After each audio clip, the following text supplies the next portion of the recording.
নমস্কাৰ। কবিতাৰ শিৰোনাম এটি প্ৰশ্ন।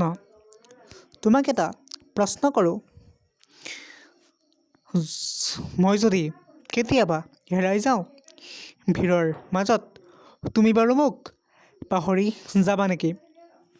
অক্ষুণ্ণ থাকিবনে আমাৰ এই বন্ধুত্ব, অথবা থাকিবনে আমাৰ মাজত আজিৰ দৰে আপোনতা কিংবা আত্মীয়তা? মই এই প্ৰশ্ন সোধাৰ কাৰণ কি জানা? আজিকালি যে আমাৰ ইমান ব্যস্ততা, ইণ্টাৰনেট আৰু বিশ্বায়নৰ পৃথিৱীখনত নিমগ্ন হৈ আমি কোনোবাখিনিত যেন হেৰুৱাই পেলাইছোঁ নিজক, নিজৰ অস্তিত্বক, ঈশ্বৰ প্ৰদত্ত সম্পৰ্কবোৰক। মই হেৰাই নাযাওঁ আৰু তুমিও হেৰাই নাযাবা। কাহানিও। আৰু এটা কথা কি জানা? আমাৰ সদায় একেদৰে থাকিব আমাৰ বন্ধুত্বৰ এনেদৰেডাল সুদীৰ্ঘ কৰি ৰাখিম আমি আত্মীয়তাৰে। নমস্কাৰ।